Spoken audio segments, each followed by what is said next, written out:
All right, everybody. Welcome to today's uh, Ask Me Anything session. I was going to say today's very special, but that was last week. Don't get me wrong, today's special because it's back to regularly scheduled programming, so to speak. But also, I think it's kind of cool that you guys are all here because obviously yesterday was Christmas, big holiday for a lot of people. And so I appreciate you guys jumping on, spending the day with me. And I need you guys to know that I wouldn't miss this for the world. Like I said, these AMAs for me, these are awesome. These re-excite me, re-energize me.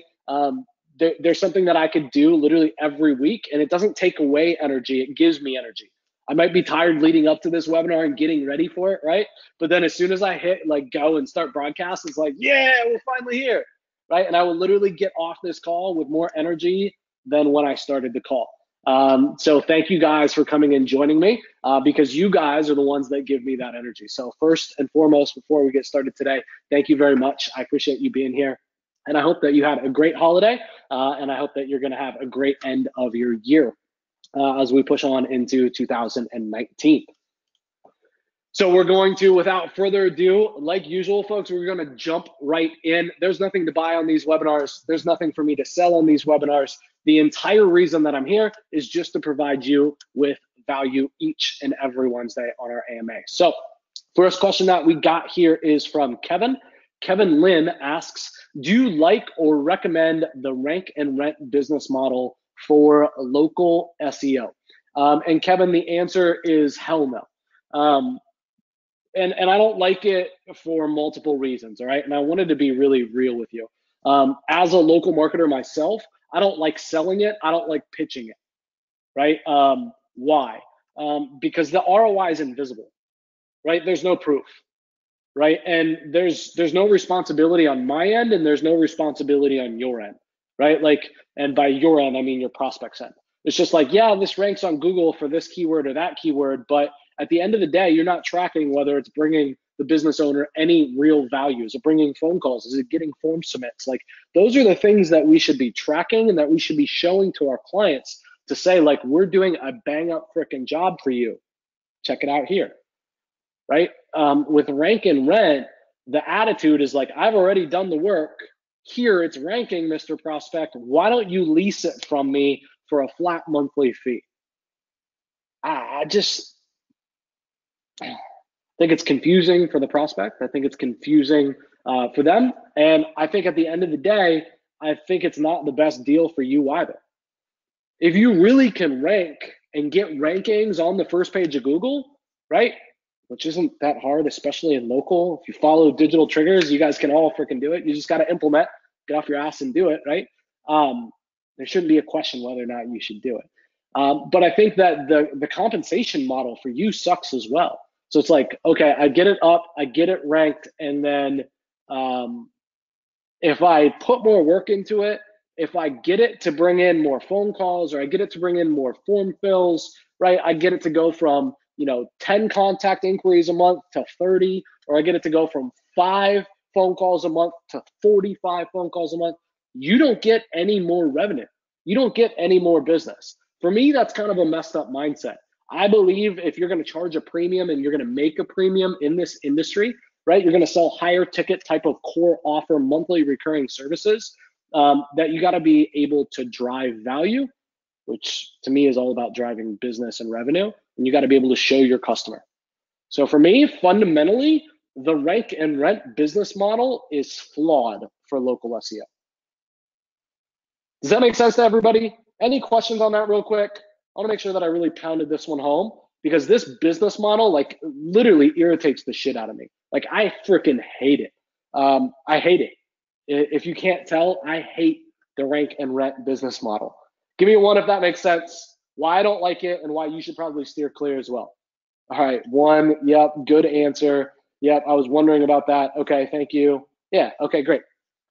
So again, for you, there's no value, so selling it's gonna suck, right? And then also, if you can get it ranking on the first page, you're not gonna be able to lease a site or rank and rent a site until it's ranking on the first page, right? So if you're already ranking on the first page, you'd be much better off doing a normal local lead gen or pay-per-call type of deal. All right, so next question comes from Edwin or Eden Puentes, and Eden asks, what strategy would you use to rank low to medium competition keywords on a very tight budget? That's a great freaking question. It's a great question. This is exactly what I would do. This is my game plan. And the budget could be very, very low. Okay, understand though, whenever you start, you're gonna start always going after low competition keywords first. Then once you start ranking for those, then you're gonna start naturally ranking for medium competition keywords, right? Then you're gonna start to really focus on the medium competition. Once you start ranking for the medium competition, again, naturally, you're gonna start ranking for the high competition keywords. Okay, and then that will be your focus.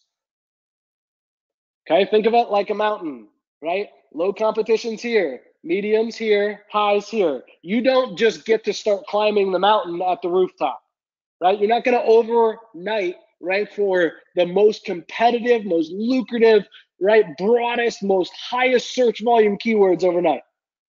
But yet, that's what most people think, and that's what a lot of internet marketers teach you, okay? If you have that type of mindset, and that's how you attack your marketing, you've already lost. All right, you've already lost.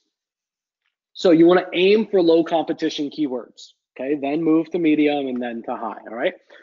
And this can easily be done in your market using any of the keyword difficulty tools out there, like SEMrush has one, Ahrefs, Ahrefs.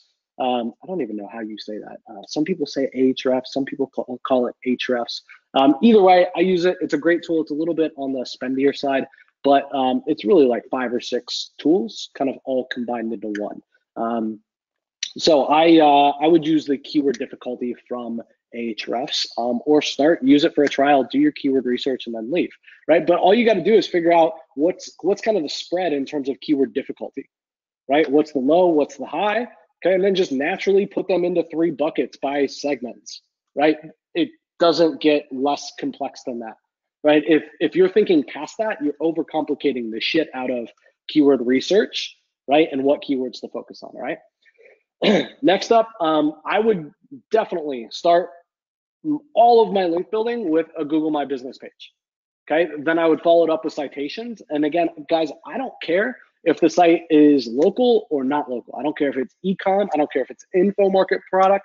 I don't care if it's a software company. I'm always doing Google My Business. I'm always then hitting citations, which are local business directories.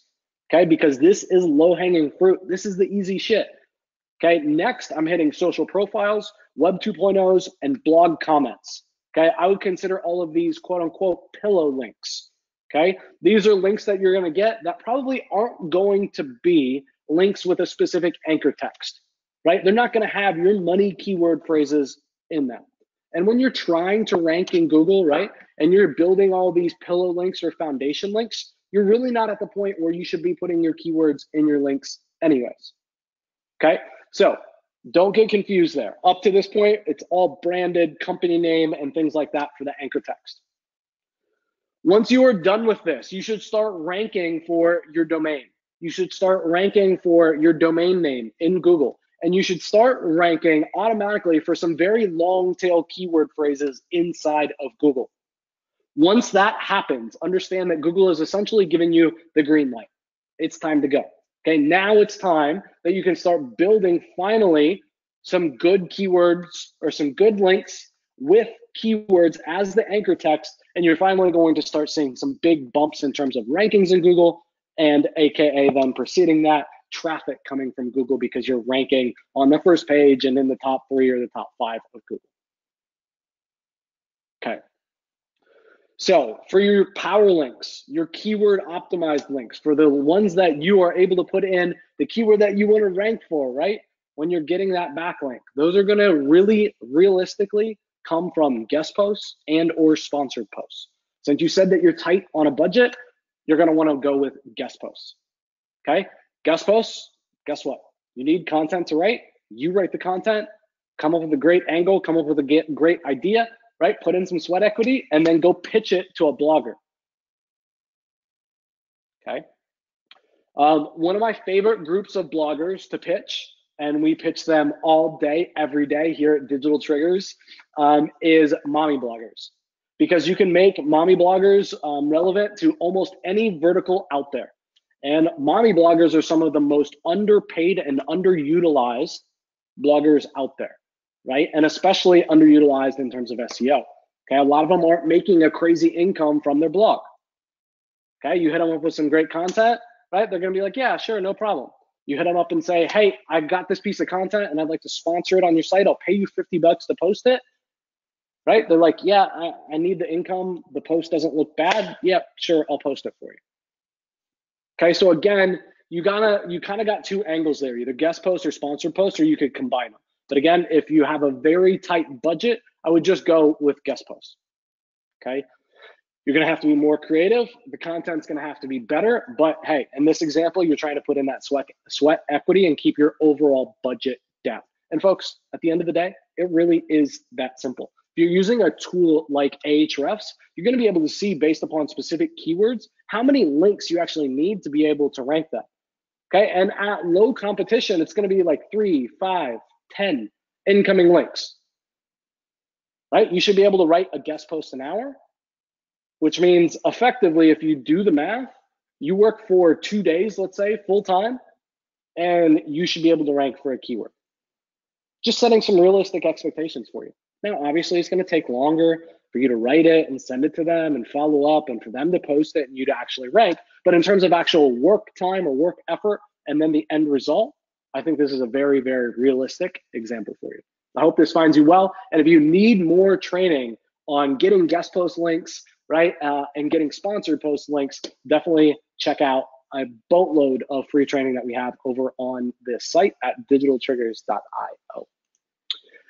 Next up, let's see. David Scarborough is essentially asking how to deal with losing a client to bureaucracy and how would you handle it? And so, folks, this is a very real and this is a very raw question for the AMA. It's long, it's lengthy, but I think that David deserves a response. And I think it would be not good if I would cut his question short or not talk about a specific section of it. And so I really want to walk you guys through this example. I, over my years of running multiple agencies, building them from scratch and building them from the ground up, have ran into bureaucracy and dealing with that with clients multiple times. And every circumstance is different. Okay, but I want you guys to kind of be able to pick my brain in this regard so that you guys can skip the bumps and the bruises and hopefully get away a little more unscathed than I have, right? That's what Digital Triggers is all about, right? The case studies to prove it and the software and the training to do it, right? So I'm going to walk through this question and I'm going to take a second to really read it, make sure that you guys understand what's being said. And then obviously I'll give you guys some of my takeaways and points as well, all right? So David says, we just lost a client that's been with us for more than 5 years. We have helped his company grow from 2 locations to 4. We built and maintained their website. He said we use call tracking and analytic call tracking to track calls from a PPC campaign that we run that has some keywords getting a 14% click-through rate. So real quick dialogue, 14% click-through rate for local is freaking fantastic, right? So he's saying that they're doing a good job. He goes on to say, I'm assuming that's his client, doesn't really want to let us go, but has contracted with a large marketing company to put him on the map nationally so that he can begin selling franchises of his business. Just a couple of minutes ago, we got an email saying that this new marketing agency is using Reach Local to run PPC campaigns. No, we originally got this client because his relationship with Reach Local was terrible, driving very little business for the money he spent. He says, and I'm assuming the business owner says, the reason he wants to go with a larger agency is the belief that they can do every aspect of marketing for him and really build his brand. We are now pushing back and asking that he shares with us more details on what his goals are for the next year with this company. I told him I have access to the best and brightest minds in the industry, such as yourself. I appreciate that little pat on the back.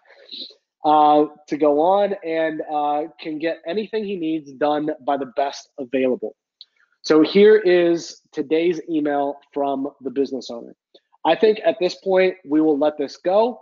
If I can keep the tracking and the landing pages and site open for another month or so, I can grab some calls for training purposes. I'm happy to pay for that. So this is what the client's saying to him. We will use the 188 number on our trucks to track now, which is different. Are you available to still run our website and make edits by chance and keep it functioning and up to date? I think they do the work via a sub, and he's talking about Reach Local, but I'd like to keep you folks still in our loop because this project with them will not be forever, as they're very expensive and it will all come back to you eventually. I just don't want to cut ties with the two professionals who I've come to trust over the years. If you believe they're using Reach Local for their campaign management and partner with them exclusively, and you know what my experience with them was. They assured me that they have improved dramatically since we were bought out, and we will see. Since it's a whole package deal and I like their work, I had to swallow this aspect. So for me, that says that the business owner has already agreed to this. So just an important note there. I asked if they could simply not work with you, and they said no, they have their partnership all lined out. So David says, questions, what would you do? So this is a mouthful, right? But at the end of the day, I feel for David. And David is losing this client to bureaucracy. So one important thing to note here is that it sounds to me like the client has already made the decision to move to this other marketing company. Okay, so I think that the facts are important. The facts are super important, and that's how I would go about this conversation. So you need to know, right, if the client has moved already, yes or no. Okay, so that you know how to pivot and you know how to respond. I'll tell you about a similar situation that I had.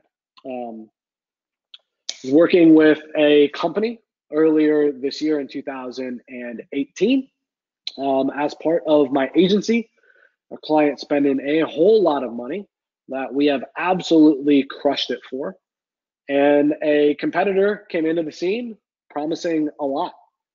Frankly, the promises were enticing, amazing, right? And had case studies to back it up. And without further notice or any real consideration, my client left me and my firm, right, sitting on the sidewalk.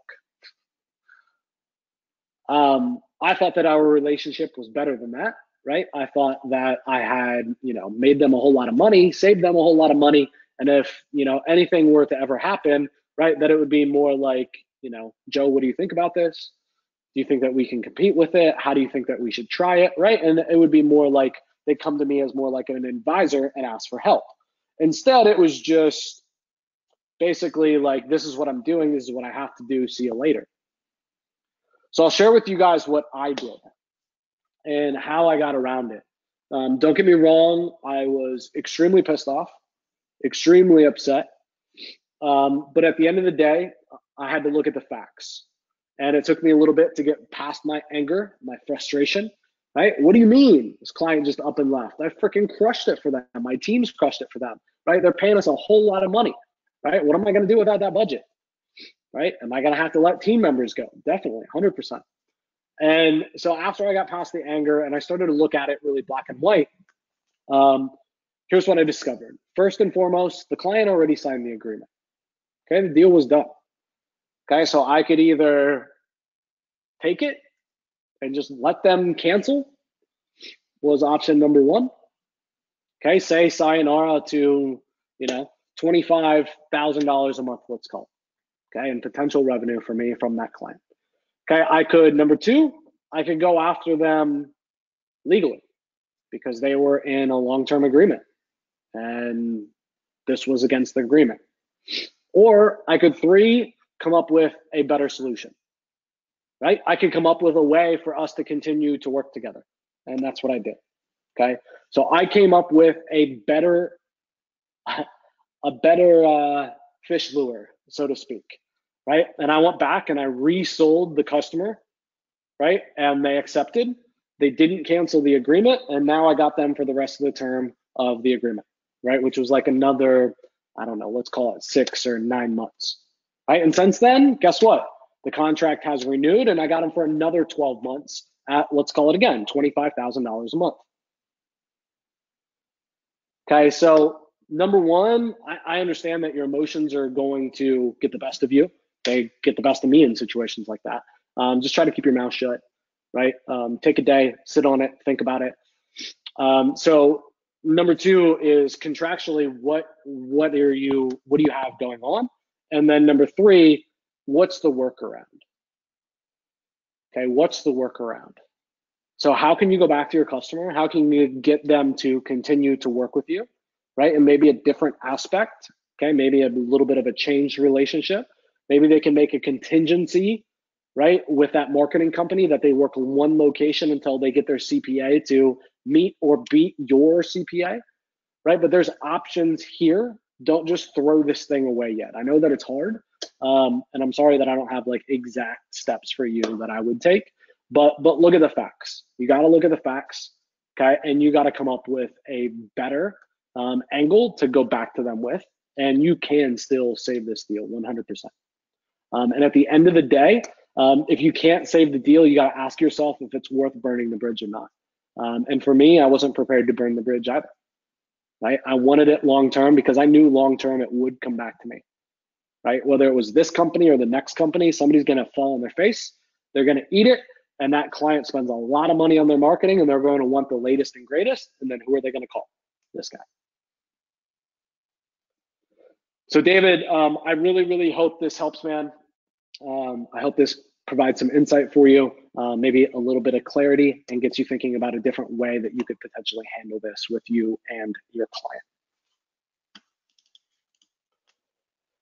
All right, great. So next question here, Rocco asks, what is the best business opportunity to start with for a beginner that's low cost and that can turn into a monthly income?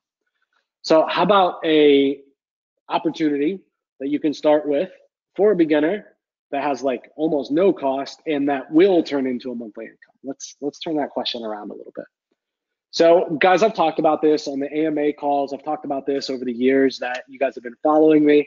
I believe that the best business model for beginners is getting paid to learn, right? Getting paid to implement and getting paid to perfect your skill or perfect your craft, right? Which means you do some type of service for local business owners, okay? Consulting or actually doing a service, okay? At the end of the day, a lot of people, including me, take way too long to figure this out. It's like, let me think about a business model and let me just keep thinking about it and keep getting better training and more training, and eventually I'll do something with this training. And it all comes down to more and more and more training is the answer. It's not, right? It's not the answer. So this reminds me of a story. So just the other day, I go to cryotherapy almost every day. Okay, so basically I get in this chamber. It's really, really super freaking cold, powered by nitrogen, right? And I go in it for whatever it is, 3 minutes or whatever. It's cold as shit. But I get out of there, and then I'm sitting there. I had just done squats for the day. My legs are freaking killing me. And so they have this thing called Normatec, and it's like these, it's almost like boots that you put on, so to speak. And essentially it's like compression. And so I do the Normatec, and I'm sitting there kind of on my phone, playing around, chatting with my team. And one of the guys that works there, this lady walked in, and he introduces me to her. And he's like, hey, Joe, meet Maya, or whatever her name was, I forget. She's all into social media. She just started a new business, and I told her that she should chat with you. So I'm like, oh, great. And I'm just kind of shooting the shit with her while I'm sitting there, right? And guys, at the end of the day, I want you to take this away. She has absolutely zero idea what she's doing in terms of social media. She just went and bought a course on how to do social media services for people. Okay, but the key important thing is before she ever even bought the course, she went and sold 5 businesses. 5. To do this on a recurring basis, right? She freaking jumped. She leaped, right? And then she went and figured out how to do it. Okay, I gotta commend her, right? At the end of the day, you know who you are, right? She took that freaking leap, and a lot of us just gotta get used to taking that leap. What's the thing right now that's gonna have the biggest impact on your business? And most of the time, you're not gonna wanna admit it, but it's taken some kind of big leap for you just like that.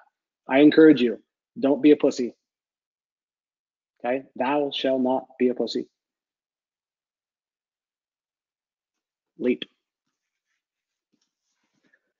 Next question comes from Matthew Bennett, and he asked, are there any negatives in building too many citations? And honestly, this is a great question. I read it and I'm like, yeah, should I answer this? I don't know. And at the end of the day, I think it's actually a good question. I think that you got to use your noggin. And at a certain point, it's probably looked at strange if you just keep building citations, right? If it's not normal. And to give perspective, I order 300 citations for each client or project that I build out.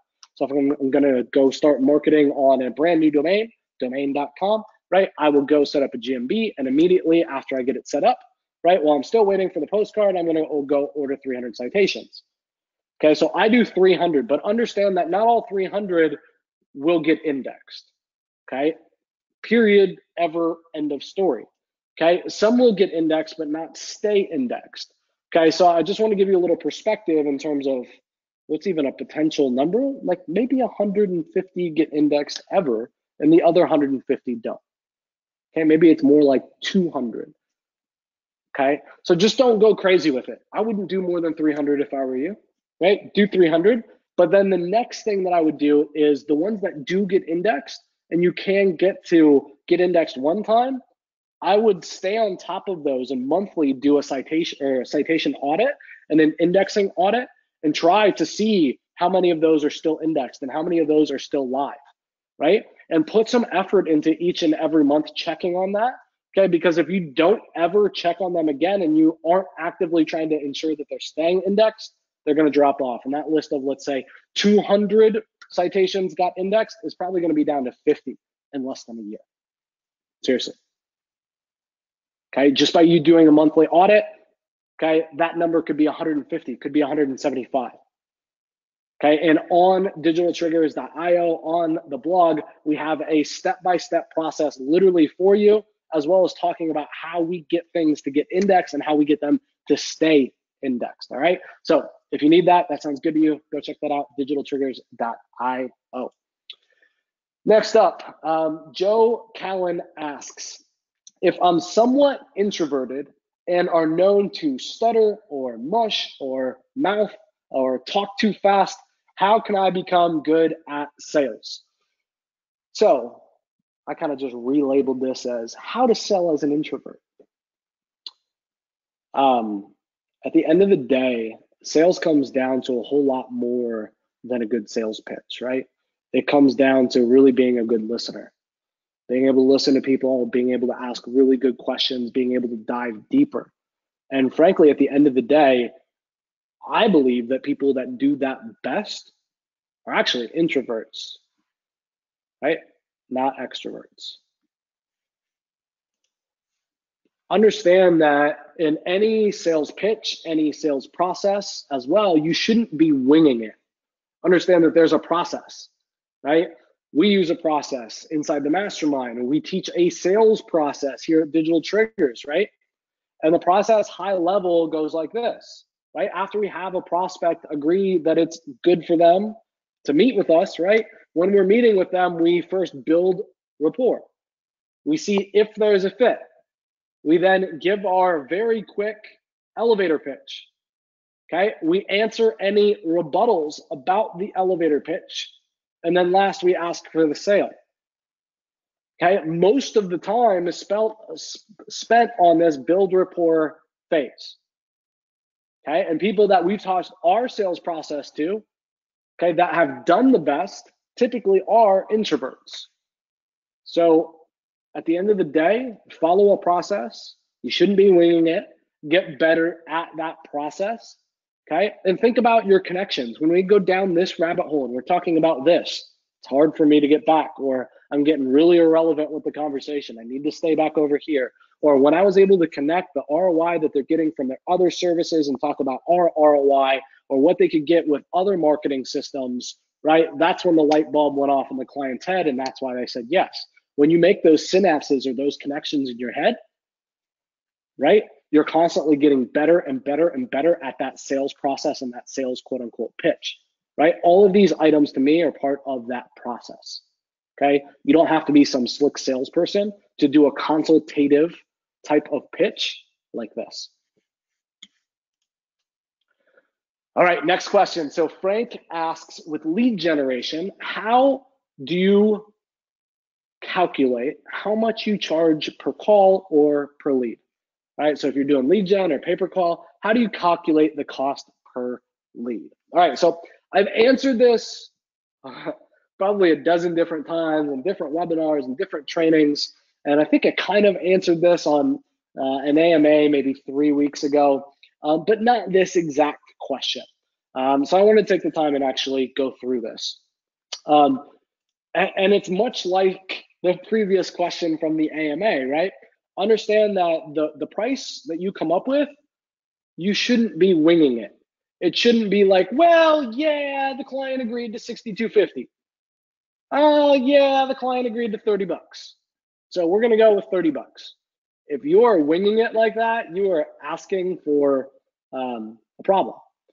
And that problem is that you just undersold the shit out of your lead, which means that you don't have near as much money to actually get the lead, which means if the cost of getting a lead isn't significantly less than what you're charging per lead, you're not going to be sending many leads, which means your customer is going to be pissed.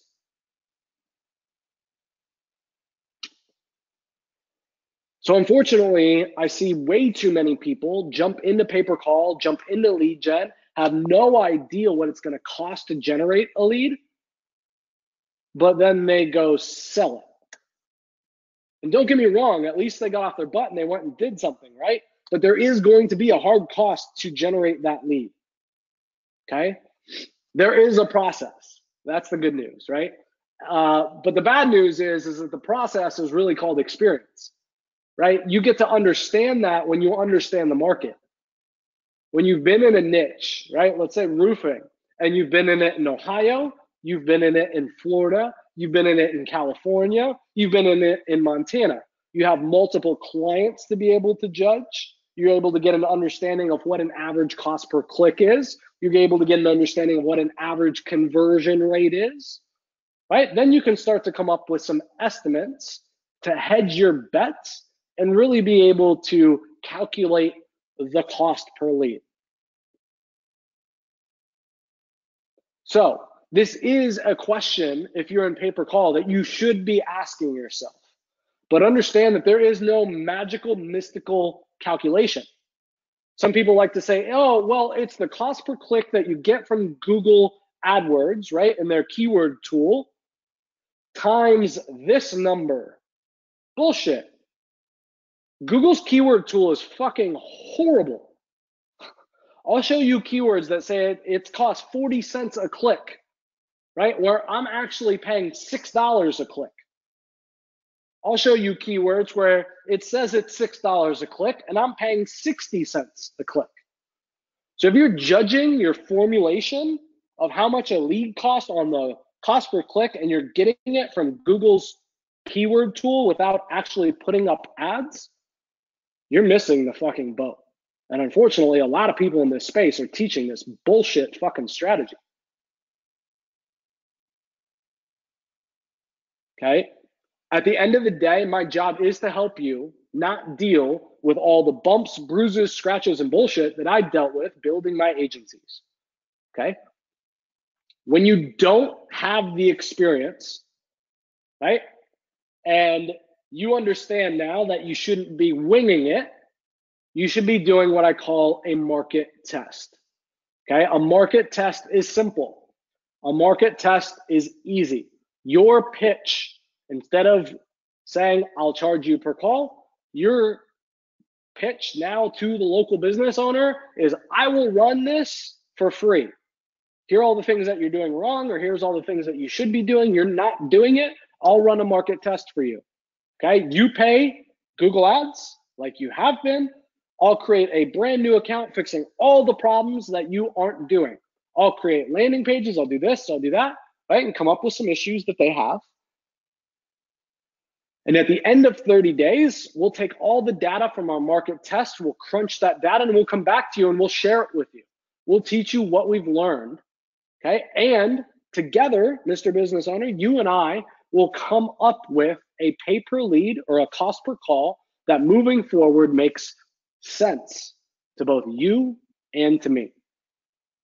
Okay, a number that you can make money with, okay, and a number that I can make money with. Okay, because if I'm not making anything or if I'm going in the hole, obviously I can't provide you more leads and help you grow your business. Guys, this is like a whole little micro lesson on pay-per-call. If you've ever been interested in pay-per-call, this is one of the top 3 or top 4 topics that you should be thinking about and one of the top videos that you should be watching as well. Next question, Jason Moss asks, what would be an easy foot in the door offer for Google Maps? All right, what's an easy foot in the door offer for Google Maps? So whenever you're going to have a core offer, for me, a core offer is $1,000 a month minimum as a local marketer, as a consultant, or as an agency, right? Those 3 words and terms are all the same to me. A core offer is a minimum of $1,000 a month. Okay, so what I teach is when you're small and when you're getting going, and even as you grow and as you scale, that you want a foot in the door. Something that's easier to say yes to than going from 0 to thousands per month. Okay, and the way that we do that is with a foot in the door strategy. Okay, I recommend that you give away a foot in the door strategy, right? That you give first, right? And then you ask, okay? One of the biggest reasons that I personally have had the success that I have had is because I give more in every relationship than I take, okay? Or at least that is my goal in every relationship, business or personal. So how do I do this in business? I can tell you guys that as a foot in the door, I've taken over a client's pay-per-call, or I'm sorry, a client's Google AdWords or Google Ads Now account. Okay, and I've not charged them anything for it. I've ran it for 30 days, and my fee to run that account should have been about 20 grand for that single month, right? Did I provide a lot of value by doing that? Yes or no? Did I provide a lot of value by doing that? Yeah, just me managing it and doing it for free? Hell yeah, right? But then after that month, guess what I did? I put it down to dollars and cents, how much more money I made them and how much money I saved them by me running it. And then I showed them what my fee was. And guess what? They made a whole lot of money above my fee. So was it hard for me to tell them, this is my monthly fee moving forward? No, it was easy. Was that a hard sales pitch? Yes or no? Was that a hard sales pitch? Fuck no. It was simple. Right? Put your money where your mouth is. Deliver some freaking value. Okay, so if I was doing Google Maps and local SEO, okay, what would be an easy foot in the door? Okay, first and foremost, I would define quote unquote lacking criteria, right? What are the things that the local businesses in whatever niche I'm going after and location or areas I'm going after, what are they not doing? I would call this lacking criteria.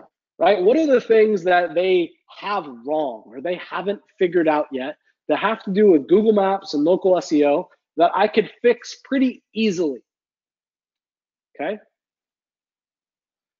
Step 2 then would be I give that criteria and how to check for that criteria or those problems. I give that to a virtual assistant.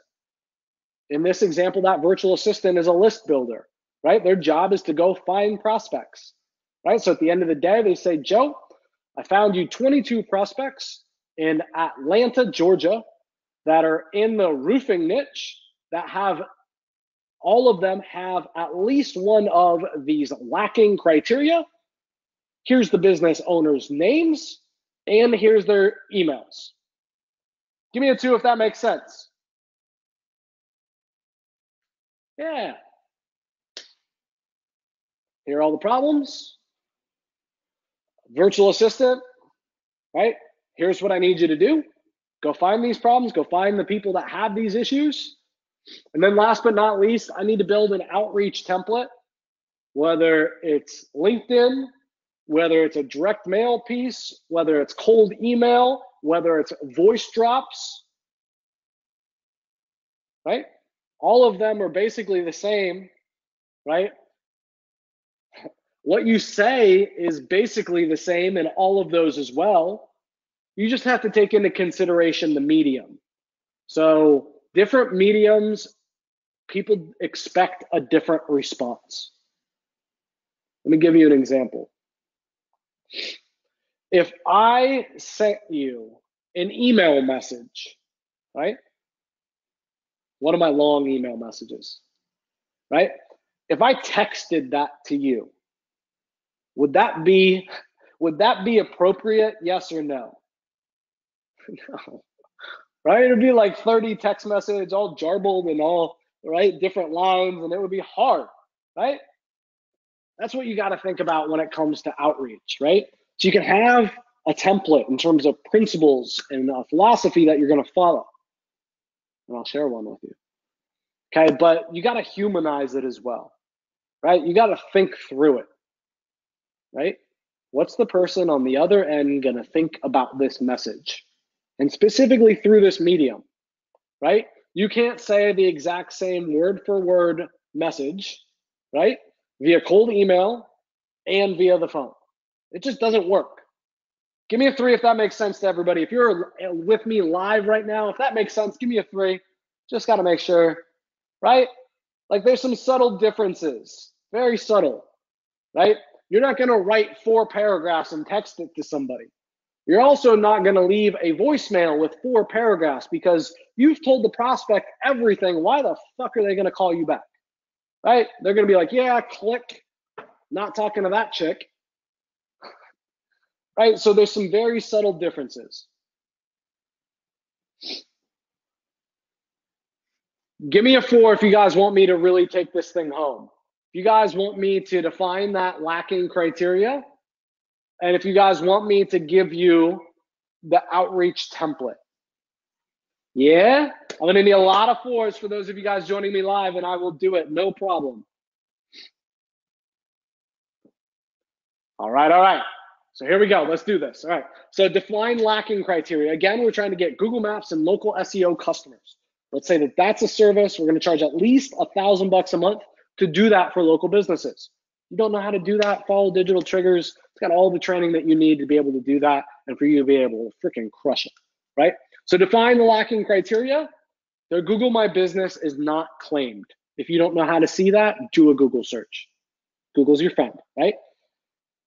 The next lacking criteria, the GMB profile is not completely filled out.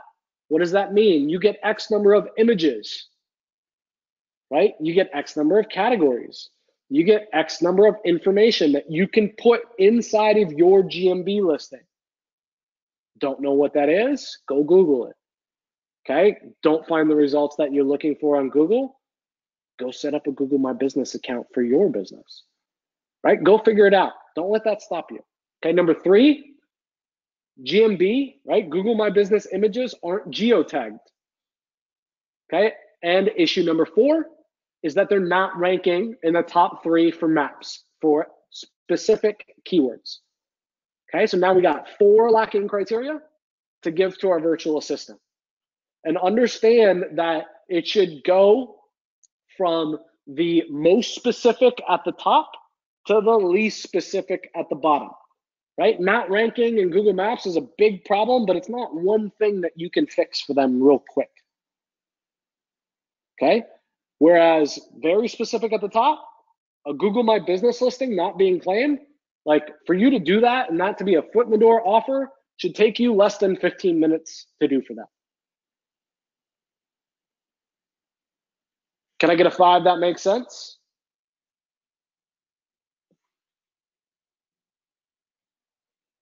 All right, cool. Then the outreach template, here it is. All right, here it is. I'm going to walk through it slow. Okay, I will try to be as exact as possible. And if you need to watch the replay for this, obviously go watch the replay on YouTube. Again, AMA replays go up every Thursday at 9 a.m. Eastern. Okay, outreach template is simple. The first step in any outreach template is to personalize. Personalize. Make it about them. Stop fucking making it about you. Okay, an easy way to do this is to say something like, I was looking on Google for whatever their business type is and found you. So I was looking on Google for cryotherapy and found you. Does that make sense? Personalize. P, well, backwards, I guess. P. Okay, so personalize first. Then we're going to use the PAS system, right? Problem, agitate, solve. So personalize is step 1. Problem is step 2. I saw that, and then you give one of the lacking criteria. I saw that your GMB, your Google My Business listing, is not claimed.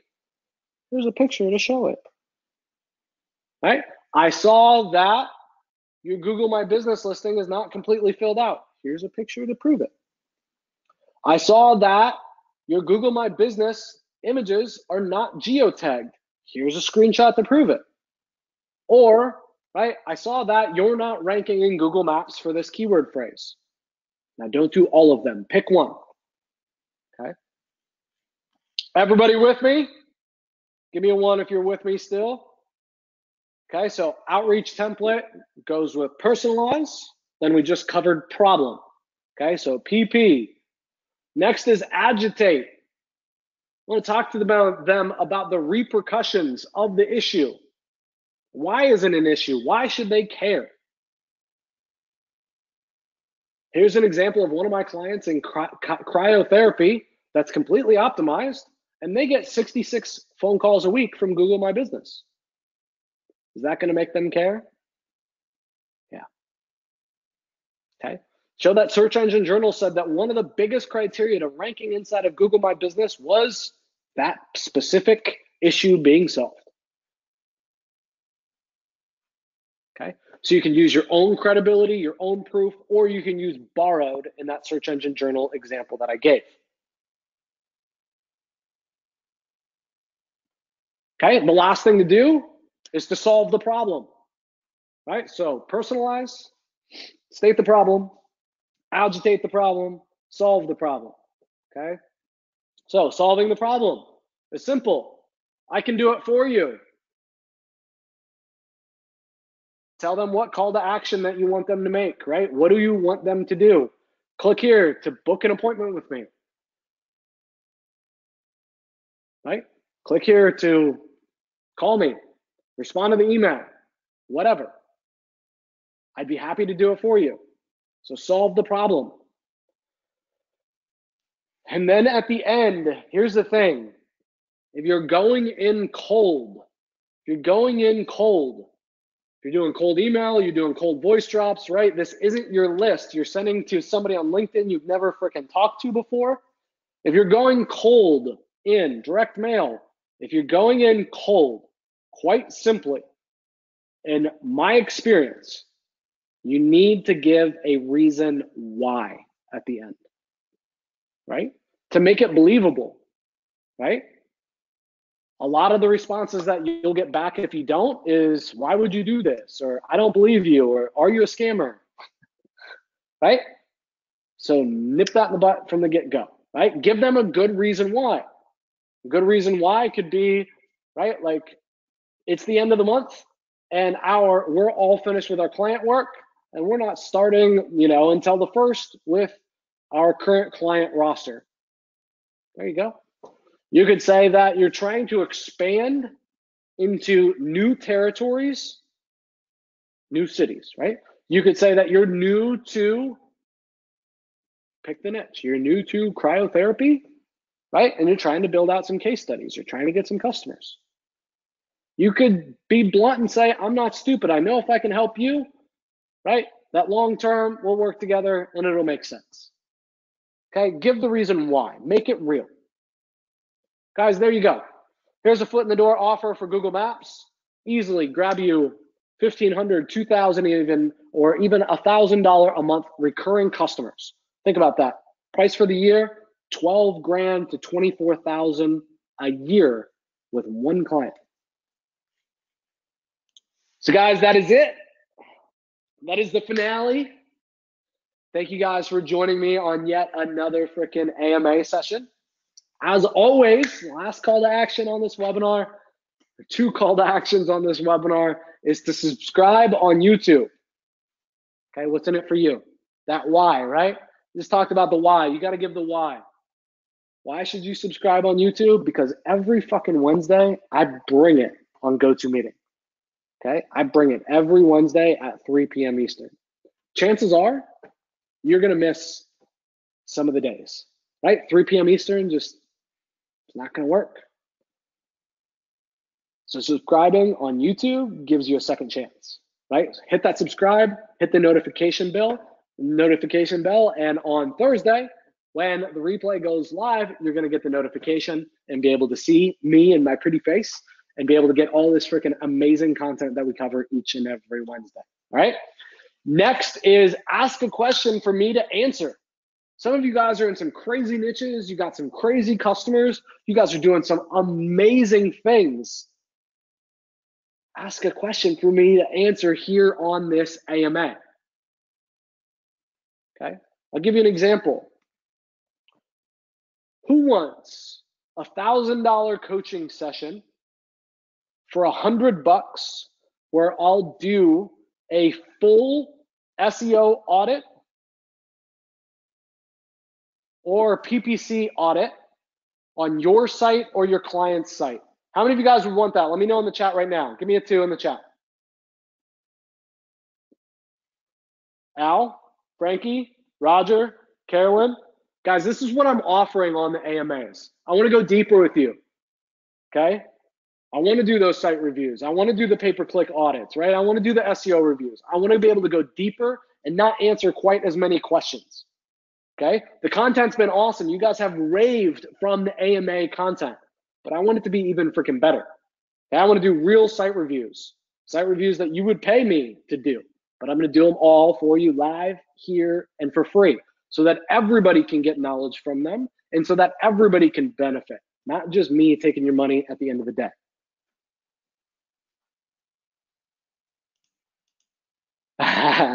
Two, this was pretty darn good. Thanks.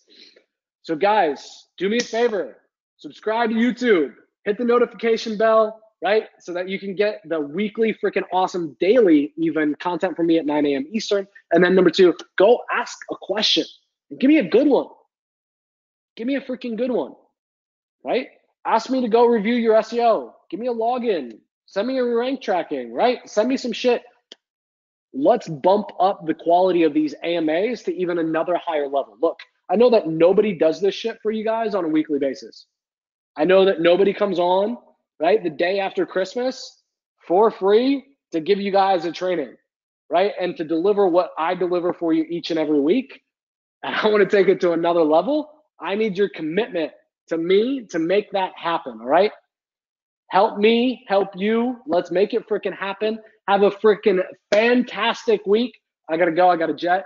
Going to hit a movie with the fam and the kiddos. Have a fantastic New Year's, everybody. Be super safe. And let's crush 2019 together, Digital Trigger style. Sign on.